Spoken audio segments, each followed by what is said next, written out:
Good morning. आज हम एक बुक की लर्निंग सीरीज स्टार्ट करने जा रहे हैं और ये बुक आपको दिख रही है। हैनीमैन द्वारा एक बुक लिखी गई थी, the chronic disease, their peculiar nature and their homoeopathic cure. ये जो एडिशन है ये इसका थ्योरेटिकल पार्ट है। ये book doctor Samuel Hahnemann, it is father of homeopathy, द्वारा लिखी गई थी। अगर हम इस बुक का ये कवर देखते हैं तो यहाँ पे भी the chronic disease, their peculiar nature and their homoeopathic cure, theoretical part with word index. ये बुक डॉक्टर सैमुअल हैनीमैन ने लिखी थी।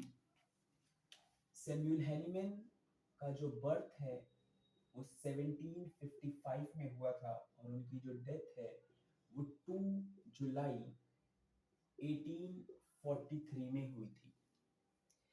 सैमुअल हैनीमैन ने इस बुक को लिखा 18 इस बुक पे जो काम किया वो 1828 से 1830 पर किया।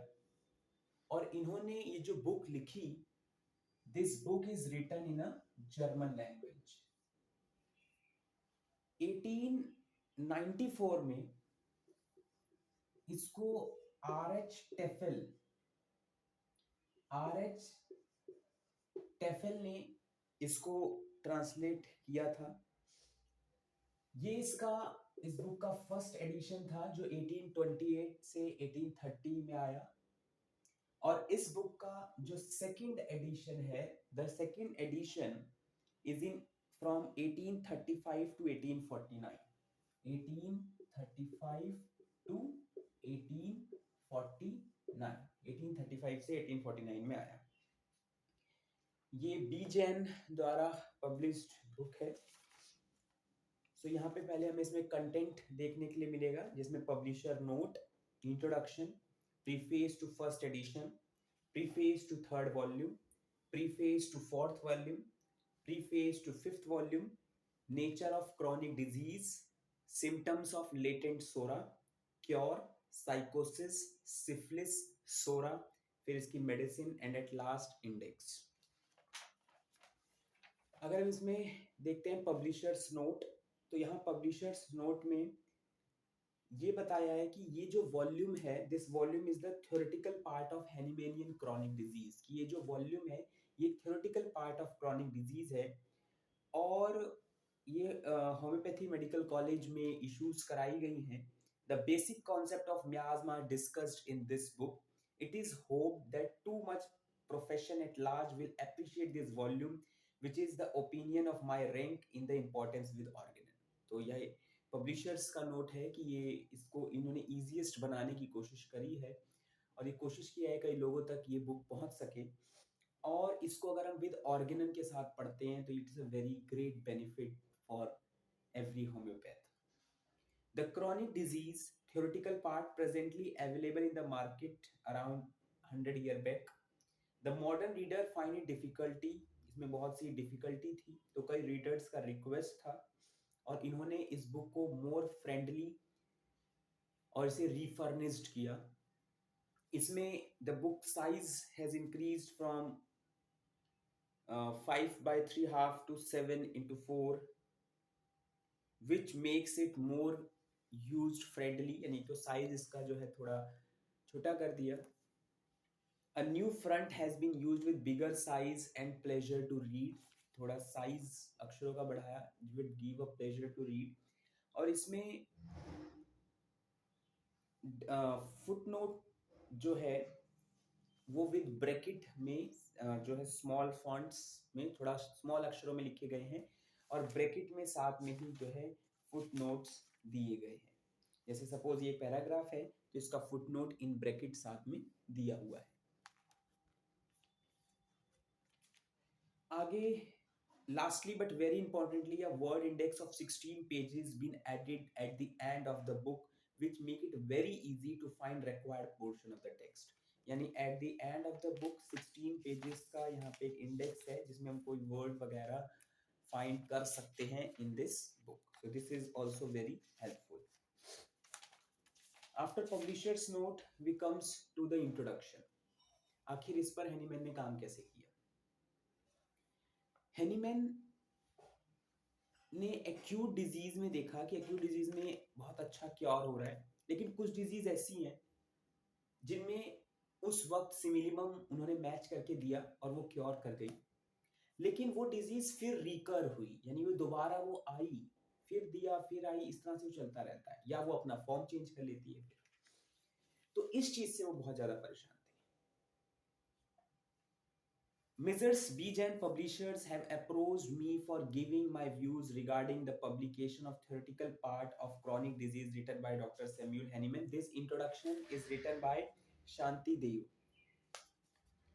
शांति देव द्वारा ये लिखा गया है। उन्होंने बोला कि बीजेन वाले मेरे पास आए कि कुछ व्यूज दूं इस theoretical part of chronic disease जो सैमुअल हैनीमैन ने लिखी थी। From my student days, this was but a valuable book has served me guide like organon. जिस तरह से एक गाइडर हमारे लिए organon है, उस तरह से it is also one of the guider. In this book, the life experience of Dr. Samuel Hahnemann has been incorporated. It throws a light on the burning zeal in the heart of our master for the alteration of human suffering. During, now listen, during this long experience and careful case recording, he noticed that there was something due to which patient treated on the basis of similimum got recurrence of same trouble after some time. यानी कुछ समय के लिए वो disease ठीक हुई, फिर दोबारा वो डिजीज रिपीट हो जा रही है। इस चीज से हैनीमैन साहब बहुत परेशान थे। This set him thinking that there was something lacking in the fundamental laws laid down in the organon, यानी कुछ जो लॉज उन्होंने बनाए कुछ कमी है उस लॉज में, due to which permanent cure was not taking place, permanent cure नहीं हो रहा, यानी कुछ उनके लॉज में, उनके वे ऑफ ट्रीटमेंट में कुछ कमी है जिससे पूरा क्योर नहीं हो पा रहा है। The underlying cause could not escape his acute observation, careful perusal of the recorded cases. He came to the conclusion that the hindrance in the permanent cure of chronic case was due to chronic miasm. But उन्होंने कम से कम 10 साल तक इस पे खोज करी, इस पे देखा परखा, अलग अलग केसेस देखे, रिकॉर्ड्स देखे, उन्होंने तब जाके क्रॉनिक मियाज्म की खोज करी। This led to the foundation of theory of chronic disease, which is last gift to the profession and the suffering humanity. ये प्रोफेशनल लोगों के लिए, एक ह्यूमन सफरिंग के लिए बहुत बड़ा बून है। It is a very precious gift for us. I have always stressed the need for a careful and intelligent study of this most valuable book to my students. It has served me as a guideline. Shanti Dev ji कह रहे हैं यहाँ पे कि need for a careful and intelligent study of this most valuable book to my student. It has served me as a guideline all through my practice and has given me chances of effecting remarkable cure in case of chronic ailments. कि बहुत बहुत बहुत valuable book है और ये पूरा guideline है कि किस तरीके से हम क्रॉनिक डिजीज के साथ डील कर सकते हैं. The conception of SORA and the list of symptoms of latent SORA given by Hahnemann were really marvelous things and serve as guide to the student as well as the busy practitioner in different cases. कि इसमें जो हमें guideline दी गई है सोरा के बारे में, latent सोरा के बारे में, ये एक बहुत मार्वेलस थिंग है हैनीमैन की और ये हमें गाइड करता है अलग अलग केसेस में. Every time one gives a reading to this book, he will discover new gems in it. Like similar in Organon, the number of times we read it out, the book Organon, we find new things, and similarly in this also. The Organon and the Theory of Chronic Disease are the two books which reveal new thoughts and inspiration every time one gives a reading to them as Gita, as a Bhagavad Gita. Bhagavad Gita is like a manual of life, and this is a manual. It is also a manual for us how to treat a disease, how to deal with the sick. New door to divine light every time one gives a reading to it.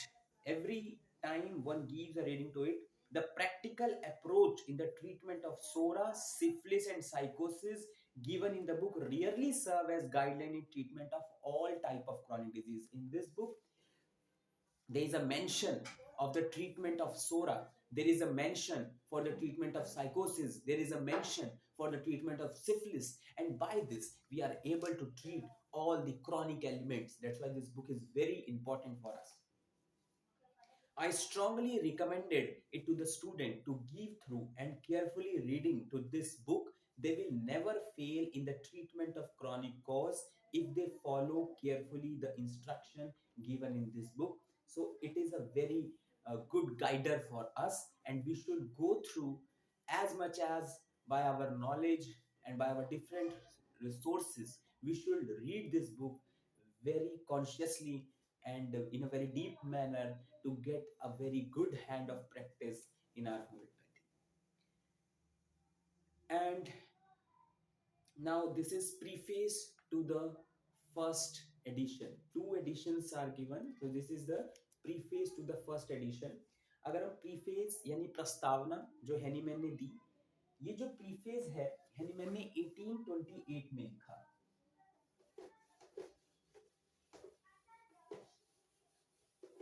जो ये preface है to the first edition Hahnemann ने 1828 में इसको लिखा.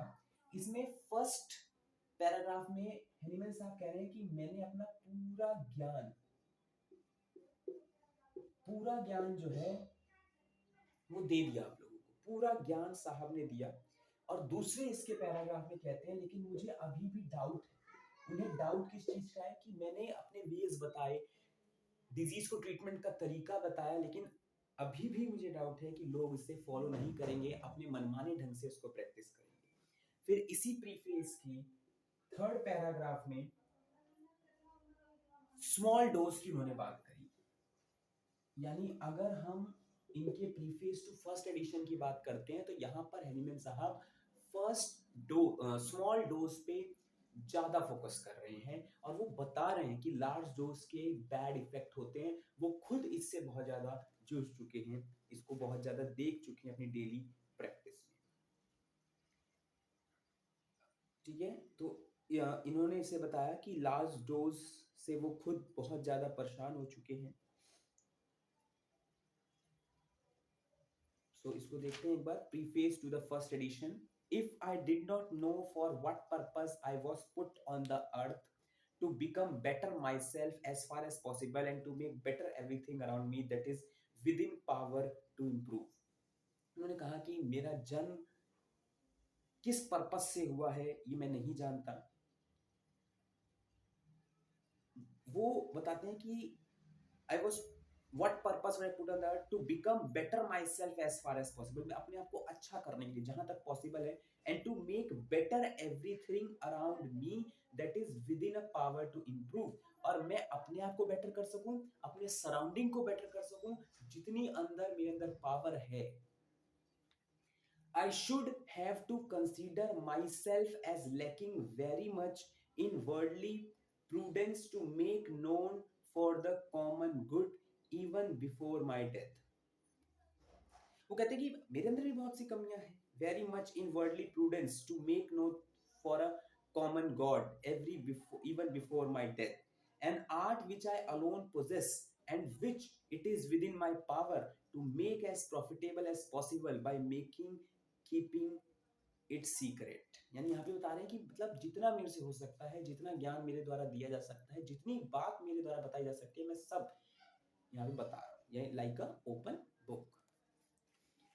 In second paragraph, but in communicating to the world this great discovery, कि जब मैं इस एक बहुत बड़ी डिस्कवरी को एक वर्ल्ड के सामने रख रहा हूँ, I am sorry that I must doubt whether my contemporaries will comprehend the logical sequence of these teaching of mine and will follow them carefully and gain thereby the infinite benefit. मतलब उन्होंने बोला कि हालांकि उन्हें माफी मांगी कि मैं ऐसा कह रहा हूँ, लेकिन उन्होंने बोला कि मुझे डाउट है कि जो मेरे फॉलोअर्स हैं वो इसको ये जो मैंने लॉजिक सीक्वेंस दिया है लोगों को ट्रीट करने के लिए for suffering humanity which must inevitable spring from a faithful and accurate observance of same, or whether frightened away by the unheard of nature of many of these disclosure, and they will not rather leave them untired, uninitiated and therefore useless. यानी अपने मनमाने ढंग से किसी को follow करेंगे और मेरी गाइडेंस फॉलो नहीं करेंगे तो ये सब बताना एकदम यूजलेस है. इन थर्ड पैराग्राफ डोज की बात बोली उन्होंने. At least I can't hope that these important communication will far better than the journal Homeopathy, which I have published hitherto, from unbelief in the efficacy of the small and attenuated doses of medicine which I made known to the medical world after 1,000 warning trial as being as most efficient. Men prefer to endanger their patient for year longer with larger and larger doses. कि हमेशा अगर हम large dose करें तो हम damage पहुंचा रहे हैं अपने पेशेंट को, और small dose is very efficient and very good. Owing to this, they generally do not live to see the curative effect, even as was the case with myself before I attained this diminution of doses. The cause of this was that it was overlooked, and these doses, by their attenuation, were all the more suitable for the homeopathy use owing to the development of their dynamic power of the operative. यानी भाई हम जो doses हम attenuated करते हैं, हम क्या करते हैं, उसकी डायनेमिक पावर अरॉस करते हैं, हम उसको बहुत ज्यादा यूज कर सकते हैं. लेकिन वही चीज अगर हम लार्ज डोजेज में दे रहे हैं या क्रूड फॉर्म में भी दे रहे हैं तो ये बहुत ज्यादा डैमेज कर सकती है. What would man have risked if they had at once followed my direction in the beginning and had made use of just this small dose for the first? कि क्या दिक्कत है कि अगर स्मॉल डोज कहें तो क्यों नहीं मान सकते, इससे क्या नुकसान है, स्मॉल डोज ना देने से क्या दिक्कत है? Could anything worse have happened than that these dose might have proved inefficient? मतलब इसमें कुछ नुकसान तो नहीं होगा अगर छोटी डोज देंगे. हो सकता है उस समय वो क्योर ना कर पाए क्योंकि छोटी डोज है, वो वाइटल फोर्स पैक नहीं कर पाई. They surely could do no harm. सबसे बड़ी बात ये हार्म नहीं पहुंचाएंगे. But in their injudicious, self-willed application of large doses for homeopathy use, they only only once again went over the roundabout road so dangerous to the patient in order to reach the truth which I myself had already successfully passed over. यानी अगर ये इस तरह से नहीं करते हैं, last dose देते हैं, तो वो एक इस रास्ते पे नहीं छोड़ देंगे, एकदम खतरनाक रास्ते पे, डेंजरस रास्ते पे, it can even lead to a path of death also. Dangerous to the patient in order to reach the truth which I myself, Haniman कह रहे हैं, myself had already successfully passed over, and indeed with the trembling, so as to save them this trouble, and if they really desire to heal, they were nevertheless at last compelled to arrive at the only true goal after having inflicted many an injury and wasted a good part of their fair life. इस चीज को Hahnemann कहते हैं कि खुद जूझ चुका हूँ लास्ट डोज से. लास्ट डोज बिल्कुल भी अच्छी नहीं है, ये डेंजरस होती है. यहाँ बार बार वो हमें बताना चाहते हैं कि जो लास्ट डोज है ये बहुत ज्यादा डेंजरस है हमारे लिए, हमें स्मॉल डोज में देना है. क्या होगा उस वक्त, इनएफिशिएंट कहलाएगा, लेकिन वो हार्म तो नहीं पहुंचाएगा क्योंकि ये गुड फेयर ऑफ लाइफ को ये डिस्टर्ब कर सकता है, डिस्टॉर्ट कर सकता है last dose. May they do better with the great discovery herewith presented to them. मतलब ये जो अब मैं रख रहा हूँ लोगों के सामने, हो सकता है ये इससे एक अच्छा, एक बेटर वे में सर्व कर सके अपने पेशेंट को. And if they should not treat this discovery any better well, they then a more conscientious and intelligent posterity will alone have the advantage to be obtained by faithful punctual observation of the teaching here laid down, of being able to deliver mankind from the numberless torment which have rested upon the poor sick owing to the numberless tedious disease even as far back history extends. तो mainly यहाँ पे ये बताना चाहते हैं कि इसमें जितनी भी बातें बताई गई हैं एक हमारी अच्छाई के लिए है कि हम किस तरीके से अपनी प्रैक्टिस को गुड कर सकते हैं. तो हमें इसको पढ़ना चाहिए और इसको एक वेरी फेथफुल तरीके से, ट्रुथफुल तरीके से, कंसाइंटस मैनर में हमें इसे फॉलो करना चाहिए. This great boon had not been put within their reach by what homeopathy has taught hitherto. ठीक है, तो इसको पढ़ने से we can deliver a mankind to what can I say? We can deliver a mankind to numberless disease.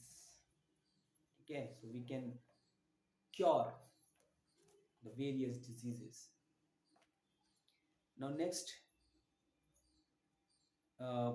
preface to third volume. Second volume के लिए, क्योंकि इन्होंने ये जब ये इन्होंने दिया तो हम देखेंगे प्रीफेस टू थर्ड वॉल्यूम है, then preface to fourth volume है, then preface to the fifth volume है. तो 5 वॉल्यूम में ये है, जिसमें सेकंड वॉल्यूम में कोई प्रीफेस नहीं था, और फिर है preface to third volume. Preface to third volume. अगर हम प्रीफेस टू थर्ड वॉल्यूम में देखते हैं तो इसमें हेनिमैन सर ने किस किस पॉइंट पे ज्यादा फोकस किया है. Preface to the third volume, administration of dose, repetition of dose, rubbing method, bathing, smell. जैसे हम ऑर्गन में पढ़ते हैं कि अदर मेथड्स ऑफ एडमिनिस्ट्रेशन, तो यहाँ पे है administration of dose, repetition of dose, rubbing, bathing, smell.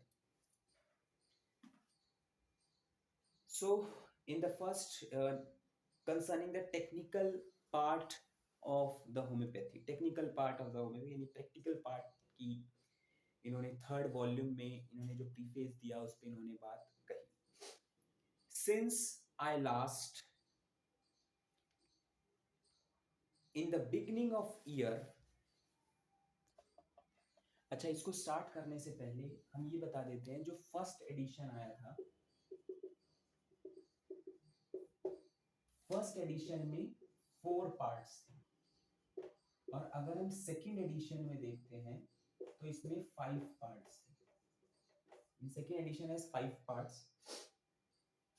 Part 1 में जर्नल थ्योरीज दी गई थी क्रॉनिक डिजीज की, और part 2, 3, 4, 5 description of antipsoric remedy है. अब ये जो क्रॉनिक डिजीज है ये 2 वॉल्यूम में हमें मिलती है, जिसमें वॉल्यूम 1 जिसमें 2 पार्ट आता है, पार्ट 1 एंड पार्ट 2. 2 वॉल्यूम में है. Volume 1 there is part 1 and part 2, and one is volume 2. Part 1 theoretical part, part 2 description of some antisoric remedies, and brief introduction to chronic disease book by Dr. Henneman. इसमें एक ही part है. सो इसका मतलब जो chronic disease bye Hahnemann लिखी गई थी German language में, फर्स्ट एडिशन 1828 से 1830 में लिखा गया था, जिसका ट्रांसलेशन R.S. टेफल ने किया था 1894 में. फर्स्ट एडिशन में 4 पार्ट्स थे, सेकेंड एडिशन में 5 पार्ट्स थे. रिचर्ड हेल के अकॉर्डिंग जो पार्ट 1 है उसमें journal theoretical principles, new theory about chronic disease, part 2, 3, 4, 5 में डिस्क्रिप्शन ऑफ एंटीसोरिक रेमेडी. और at present the chronic disease has 2 volume. The first volume has 2 part, part 1 and part 2. Part 1 में theoretical part है, and part 2 is a description of antipsoric remedy. और जो second volume है उसमें एक ही part है, उसमें भी brief introduction to the chronic disease book by doctor Hahnemann. So this is about the editions and the volumes of chronic disease. तो preface to the third volume, अगर हम preface to the third volume देखते हैं तो इसमें since preface to the third volume, since I last in the beginning of the year 1834 I wrote the first 2 parts of the book, this work. इन्होंने बोला कि beginning of year 1834 I wrote the first 2 parts of this work, and though they together contain only 36 sheet, my former publisher Mr. Arnold in Dresden took 2 years to publish these 36 sheets, by who was whom was he has delayed. My Aquitanius can guess that. मतलब उन्होंने बोला कि ये जो 1834 में था, क्योंकि 1834 में उन्होंने बोला कि मैं इसके 2 पार्ट्स ऑलरेडी इससे पहले लिख चुका था, लेकिन इसको आने में समय लगा। और क्यों लेट हो सकता है वो आप जान सकते हैं, मतलब मेरे अनुयायी इसको सोच सकते हैं, क्योंकि इसका क्रिटिसाइज करना, लोगों का एक नया वे डिजीज को ट्रीट करने का फॉलो ना करना। Since I last addressed the public concerning our healing art,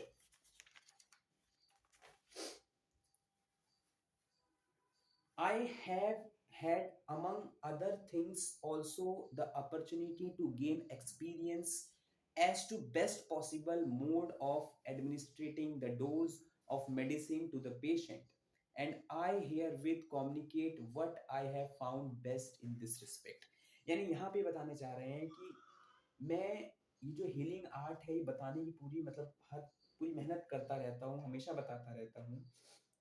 और I have had among other things also opportunity, मेरे को एक और अपॉर्चुनिटी मिली है कि मैं ये बता सकूं एडमिनिस्ट्रेशन ऑफ डोज के बारे में, और उन्होंने यहाँ पे इस चीज को बताया है। So this is about first paragraph, mainly यहाँ पे बता रहे हैं कि एडमिनिस्ट्रेशन ऑफ डोज के बारे में मैंने इसमें बताने की कोशिश करी है। सेकेंड पैराग्राफ में, a small pallet of one of highest dynamization of medicine let dry upon the tongue, or the moderate smelling of an open vial wherein one or more such pellets are contained prove itself the smallest and weakest dose with the shortest period of duration in its effect. Firstly उन्होंने second paragraph में बताया कि smallest palette, छोटे जो pallets हैं, Poppy size जिनको हम कहते हैं, वो छोटे pallets highest dynamisation of medicine टंग पे रखना, या इवन वो जो मेडिसिन एक वायल में है उसको स्मेल करना ही एक छोटा डोज हो सकता है। Open vial, one or more such pellets are contained, prove itself the smallest and weakest dose with the shortest period of duration of its effects. Still, there are numerous patients of so excitable a nature that they are sufficiently affected by such a dose in slight acute element to be cured if they are homeopathically selected. यानी अगर homeopathically selected करी तो numerous patient हैं जो excitable nature के हैं, यानी sensitive हैं, ये भी कहा जा सकता है, एक्साइटेबल नेचर के हैं और इसको परसीव कर सकते हैं छोटी डोज को भी, और अगर होम्योपैथिक चूजन है तो क्योर कर देगा। कितनी छोटी डोज? एक single pellet on a dry tongue और even can smell of the vial. Nevertheless, the incredible variety among patient Nevertheless, the incredible variety among patient as to their irritability, भाई हर patient different है तो उसमें dose भी different हो सकती है। Their irritability, उनकी सेंसिटिवनेस, कितनी जल्दी वो परसीव करते हैं, their age, their spiritual, their body development, their vital power, especially so as the nature of this disease necessity a great variety, nature of disease पे भी डिपेंड करता है, यानी जो डोज वगैरह है इसकी इरेटिबिलिटी पर, उनकी एज पर, उनके वाइटल फोर्स पर, उनकी बॉडी डेवलपमेंट पर, यानी अगर हम डोज वगैरह दे रहे हैं तो सब पे डरना, जैसे स्टॉक पर्सन है, वीक है, सेंसिटिव है, सेंसिटिव पेशेंट है या एकदम डल पेशेंट है, उसकी न्यूरॉन सेंसिटिव है या एकदम डल है, तो इस पे भी डिपेंड करता है। टाइप्स ऑफ डिजीज पे भी डिपेंड करता है कि डिजीज ने वाइटल फोर्स एकदम डैमेज कर दिया या किस लेवल पर हमारी जो है एक बॉडी की वाइटल फोर्स है, तो इन सब पे भी जो है एक डोजेस डिपेंड करती है। Necessity a great variety in their treatment and also in vital force patient issue disease necessitates a great variety in their treatment and also the administration of them a dose of medicine, यानी इस चीज पे भी dose of medicine depend करती है।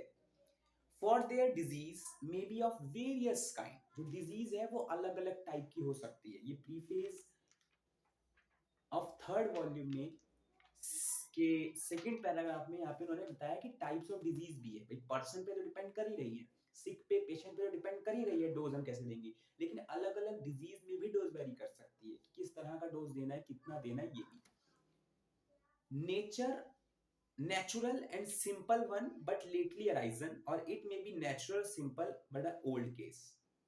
मतलब कोई disease है, सिंपल डिजीज है, बहुत ज्यादा कॉम्प्लेक्स नहीं है, सिंपली वो हमें दिख रही है, और या तो वो केस सिंपल डिजीज पुराना भी हो सकता है या वो अभी जल्द में अराइज हो सकता है, या ये कॉम्प्लिकेटेड वन हो सकता है, कॉम्प्लिकेटेड यानी और कई ऐसी कॉम्प्लेक्सिटीज उसमें है, कॉम्प्लिकेटेड यानी कई मियाज्मेटिक डिजीज है ना, कई म्याज उसमें, सोरोसाइकोटिक, सोरासिफ्रिटिक, तो इस तरह से कॉम्बिनेशन हो सकता है।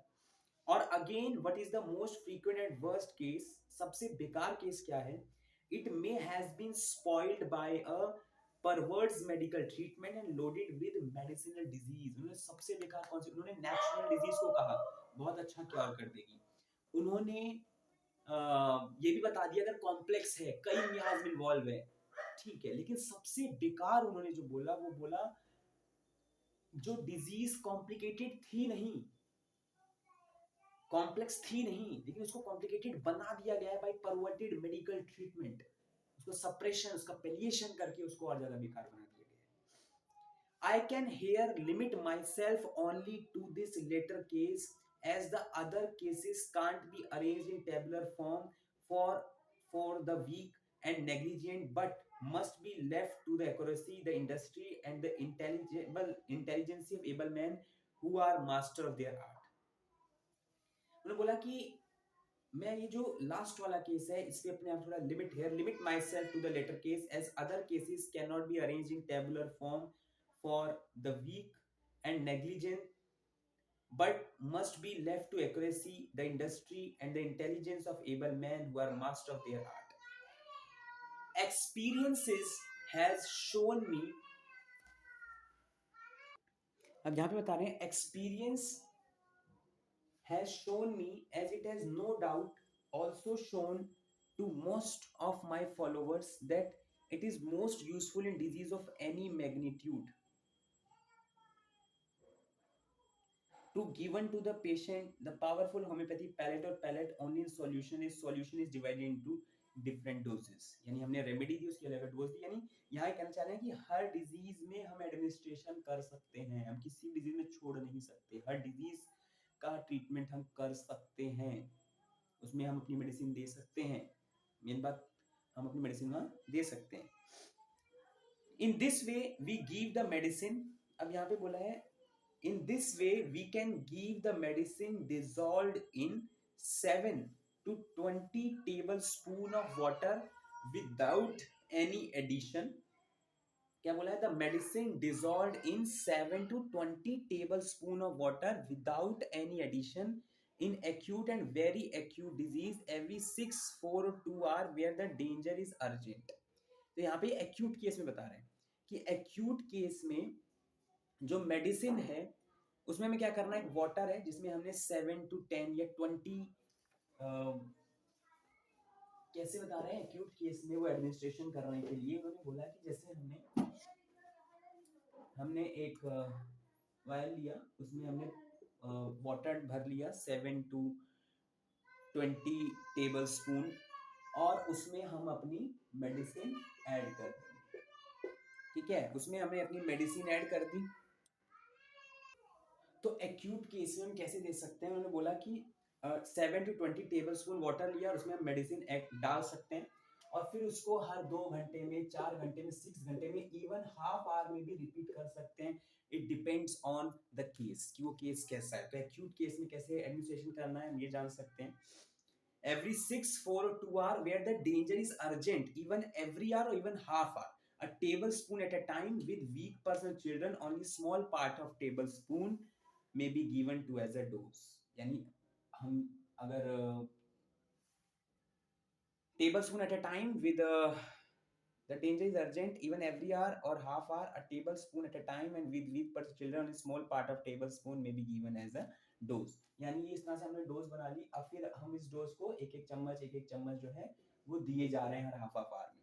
बच्चों में हम इसको आधा चम्मच भी दे सकते हैं। तो ये एक्यूट केस में उन्होंने बताया कि हम किसी डोज का एडमिनिस्ट्रेशन कैसे कर सकते हैं। हमारे पास कोई वायल है, उसमें से 7 से 20 चम्मच हमने वाटर ले लिया और उस वाटर में हमने क्या करा, अपनी मेडिसिन ऐड कर दी, और वो जो मेडिसिन ऐड कर दी है फिर उसको मतलब कह देंगे कि भाई 1 चम्मच हर आधे आधे घंटे पे लेना है, 1 चम्मच हर 2 घंटे पे, 4 घंटे पे, 6 घंटे पे। इट डिपेंड ऑन द कि वो केस किस स्टेज मतलब क्या है, उसकी कंडीशंस क्या है, उसके हिसाब से। और अगर चाइल्ड में देखें तो चाइल्ड में थोड़ा डोज कम करने के लिए हम एक एक चम्मच लेना कह देंगे कि आधा आधा चम्मच लो। तो ये तो उन्होंने कह दिया कि एक्यूट केस में हम ऐसे एडमिनिस्ट्रेशन कर सकते हैं। आगे, इन chronic disease I have found it best to give a dose of a solution of suitable medicine at least every 2 days or more, usually every day। यानी अगर ये तो एक्यूट केस में था, जिन्होंने बोला कि हाफ आवर, 2 घंटे में, 4 घंटे में, 6 घंटे में हम रिपीट कर देंगे। लेकिन अगर वही डिजीज क्रॉनिक डिजीज है तो इसमें 2 घंटे, 4 घंटे, 6 घंटे रिपीट ना करके हम ये रिपीटेशन या तो 2 दिन पे करेंगे, या हम पर डे भी कह सकते हैं कि ले लीजिए, या फिर हम इनको कह सकते हैं कि मतलब कई दिन, 4 दिन, 5 दिन, या इवन अ वीक का भी गैप देते हैं। ये केस पे डिपेंड करता है। बट क्रॉनिक केस में हम कभी आवरली रिपीट नहीं करेंगे कि आधे घंटे में, 2 घंटे में, 3 घंटे में रिपीट आउट नहीं करेंगे। और क्रॉनिक डिजीज में हम जैसे इसमें जो उन्होंने कहा, in chronic disease I have found it best to give a dose of a solution of suitable medicine at least every 2 days और मोर, यूजली एवरी डे। अब क्योंकि यहाँ पे उन्होंने क्या बताया कि क्रॉनिक डिजीज में भाई हम एक्यूट डिजीज में अब वो जल्दी ठीक भी हो जाएगी, हम कह देंगे भाई ये एक ले जाओ वायल और इसमें से जो है एक एक चम्मच, एक एक चम्मच, एक एक चम्मच लेते रहो। लेकिन वहीं पे अगर हम क्रॉनिक डिजीज की बात करते हैं तो क्रॉनिक डिजीज में क्या है कि भाई वो लंबे समय तक दवाई चलानी है। यानी अगर हमने आज दिया है, 2-2 दिन की गैप पे भी ले रहा है, तो हमने उसको मान लीजिए 15 दिन की भी दवा दे दी तो वो 15 दिन उसको लेता रहेगा, या 1 महीने की भी दे दी तो वो 1 महीना लेता रहेगा। तो आगे इसमें इसके इस पैराग्राफ में जो हम थर्ड वॉल्यूम का प्रीफेस पढ़ रहे हैं उसमें बताया, but since water, even distilled water, commences after a few days to spoil, यानी पानी स्पॉइल हो सकता है, खराब हो सकता है, whereby the power of the small quantity of medicine contained is destroyed, है ना। क्योंकि पानी खराब हो सकता है तो जो हमने ये मेडिसिन डाली है इसका भी इफेक्ट खराब हो मतलब खत्म हो सकता है। तो हम क्या कर सकते हैं, हल्का सा उसमें अल्कोहल डाल सकते हैं if necessary, if not is necessary, alcohol डालना पड़ेगा ताकि पानी स्पॉइल ना हो। और where this is not practicable और if patient can't bear it, I added a few small piece of hard charcoal to a watery solution. इसकी जगह हम थोड़ा सा चारकोल भी डाल सकते हैं। This answer for the purpose except that in the later case the fluid in a few days receive a blackish tint। लेकिन उन्होंने कहा कि अगर हम चारकोल डालते हैं तो उसमें एक प्रॉब्लम क्या है कि कुछ दिन बाद वो ब्लैक टिंट दे देगा। This caused by shaking the liquid, it is necessary every time before giving a dose as may be shown below। तो उन्होंने यहाँ पे शेकिंग की बात में उन्होंने आप कनेक्ट कर रहे हैं, बोल रहे हैं कि क्रॉनिक में उन्होंने बोला कि हर 2-2 घंटे पे तो दे नहीं रहा, 1-2 दिन की दवा तो है नहीं, 15 दिन भी लग सकता है, 30 दिन भी लग सकता है। तो वो जो पानी उसमें उन्होंने दिया है वो पानी स्पॉइल हो सकता है, तो उसमें हल्का सा अल्कोहल डाल सकते हैं। अगर किसी को उससे प्रॉब्लम है तो चारकोल डाल सकते हैं। लेकिन चारकोल क्या करता है, वो ब्लैकिश टिंट प्रोड्यूस कर देगा, तो उसको थोड़ा सा शेक करके तब लेना है। अब यहाँ पे आगे नेक्स्ट पैराग्राफ में बता रहे हैं कि शेकिंग किस तरीके से इंपॉर्टेंट हो सकता है या शेकिंग से क्या इफेक्ट आता है।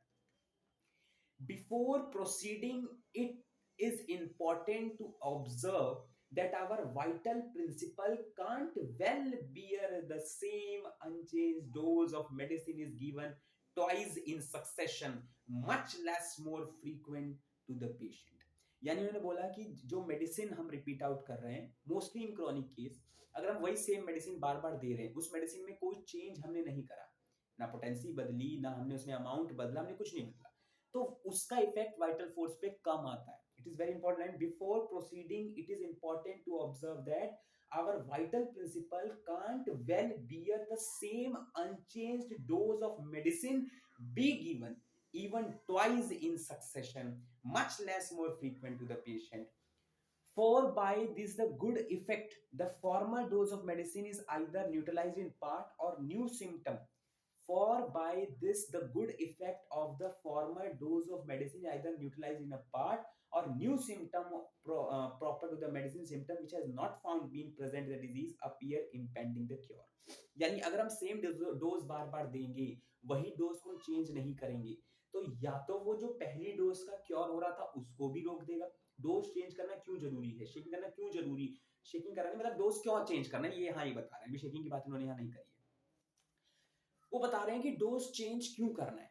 तो डोज चेंज इसलिए करना है कि अगर आप डोज चेंज नहीं करते, तो उन्होंने पहली बात बोली कि जो आपने पहली फॉर्मल डोज दी है ना, उसको भी न्यूट्रलाइज कर देगा, या क्योंकि आप बार बार वही सेम मेडिसिन दिए जा रहे हैं तो उसमें कुछ नए सिम्टम्स आ सकते हैं, ठीक है, और क्योर में प्रॉब्लम कर सकते हैं। Thus, even a well-selected homeopathy medicine produces ill effects and attain its purpose imperfectly or not at all। यानी जो एक वेल सेलेक्टेड होम्योपैथी मेडिसिन आपने ली थी वो भी अब एक अच्छे तरीके से काम नहीं कर पाएगी। Then come to the many contradiction of the homeopathy physician with respect to the repetition of dose। इसलिए repetition of dose पे भी हमें ख्याल रखना है। तो करें क्या? But in making one and the same medicine repeatedly, if dose in every case varied, modify only a little in its by degree of dynamization। लेकिन हमने तो भाई इसको बना के दे दी कि 15 दिन के लिए दवा लेनी है, तो फिर वो उसको चेंज कैसे कर सकता है, उसकी डायनामाइजेशन कैसे चेंज कर सकता है। Then the vital force of patient, अगर हम उसमें थोड़ा सा भी मॉडिफिकेशन कर दें तो वाइटल फोर्स उसको बड़ा काल्मली रिसीव कर लेगा, and as it were willingly receive the same medicine even at brief interval very many times in succession with the best result every time increasing the well being of the patient। यानी अगर हम उसमें किसी तरीके से, जैसे हमने दिया, चाहे हम उसको 2-2 घंटे पे लेने के लिए कह रहे हैं, चाहे हम उसको 2-2 दिन बाद लेने के लिए कह रहे हैं, अगर उसमें स्लाइट डिग्री ऑफ डायनामाइजेशन का भी चेंज हो जाता है ना, स्लाइट डिग्री ऑफ डायनामाइजेशन का भी चेंज, तो ये पेशेंट के लिए बहुत अच्छा है, उसके लिए बहुत अच्छा है अगर स्लाइट डिग्री ऑफ डायनामाइजेशन भी चेंज कर दे। अब क्वेश्चन ये है कि स्लाइट डिग्री ऑफ डायनामाइजेशन, अब पेशेंट दवा लेके चला गया है, अब उसे घर पे नहीं कह सकते ऐसे करो वैसे करो, मोटार लो, पेस्टल लो, अल्कोहल लो, इसको लो, ऐसे करो, मिला करो, कुछ नहीं कह सकते, तो क्या कर सकते हैं। Next paragraph, the slight change in the degree of dynamization is even affected if bottle which contain the solution of one or more pellets is merely well shaped 5 or 6 times every time before taking it। wait, जैसे suppose मैंने ये medicine patient को बना के दी और मैंने कहा मैंने इसके ये डोजेस इसमें बना दिए, जब वो फर्स्ट मैंने, अगर सपोज एक्यूट केस में मैंने कहा कि 4-4 घंटे में लेना है, तो उसने अभी लिया, 8 बजे लिया, फिर वो 12 बजे लेगा, तो उसे क्या कहना है कि जब भी आप इसको सेकेंड बार लें तो इसमें शेक करना है इसको, 1 2 3 4 5 6, स्ट्रोक भी जो हम कहते हैं वो चीज, मतलब इसको सिंपली शेक भी कर सकते हैं, 1 2 3 4 5 6, ये डायनामाइज्ड हो गया है। इसकी डोज, इसकी जो एफिकेसी है या इसको कहें इसकी जो डायनामाइज्ड पावर है वो पिछली वाले से अभी चेंज हो गया है। तो यहाँ पे एक बहुत इंपॉर्टेंट बात ये कह रहे हैं, that slight change degree of dynamization by shaking, उसको शेकिंग करने से वो डिग्री चेंज हो जाती है। फिर आगे क्या है, now when the physician has in this way, कि इस तरीके से physician used up the solution of medicine that has been prepared, if medicine continue useful he will take 1 or 2 pellet of same medicine in lower potency। यानी ये बोला है कि इस तरह से हमने कह दिया कि भाई 15 दिन की डोज में दे दिए, शेक करके उन्होंने बार बार लिया। अब physician in this way used up the solution of the medicine that has been prepared, the medicine continuously will take 1 or 2 pellet of same medicine in lower potency। तो अब उसको हम इसकी पोटेंसी अगली बार जब आएगा हम उसमें पोटेंसी चेंज करके दे सकते हैं। एग्जाम्पल है यहाँ पे दिया हुआ है इन्होंने कि if before he had used the 30th potency he will now take 1 or 2 pellets of 24th। अभी हमने कौन सी पोटेंसी दी थी, अभी हमने 30 पोटेंसी दी थी, इसके बाद हम 24 पोटेंसी हम चेंज कर देंगे जो हमारे पास फिर आएगा, and will make a solution in about as many spoons of water, shaking up the bottle, adding a little alcohol or few piece of charcoal। यानी अब ये एक बार मेरे पास आया था पहली बार तो मैंने उसको इस तरह से दिया, कहा शेकिंग कर करके लेना है। अब जब वो सेकंड बार आएगा तो मैंने अगर इसको 30 दी, सपोज ये मेडिसिन मैंने उसको नक्स 30 दी, तो जब वो दोबारा आएगा नेक्स्ट विजिट पे तो हम इसकी पोटेंसी चेंज कर देंगे। पोटेंशियल चेंज कर देंगे, तो वही हमने इसमें मेडिसिन डाली, वाटर भरा, जैसे दिया था वैसे ही डिस्पेंस करेंगे। डिस्पेंस करने के बाद हमने इसमें पोटेंसी मेनली चेंज कर दी है, पोटेंसी चेंज कर दी। Every time the solution this will continue long as remedy will produce improvement until a new elements, और इसको हम तब तक देते जाएंगे जब तक वो improvement उसमें हो रहा है, जब तक कोई नए elements उसमें ना आ जाए, मेडिसिन अपने symptoms ना देने लगे।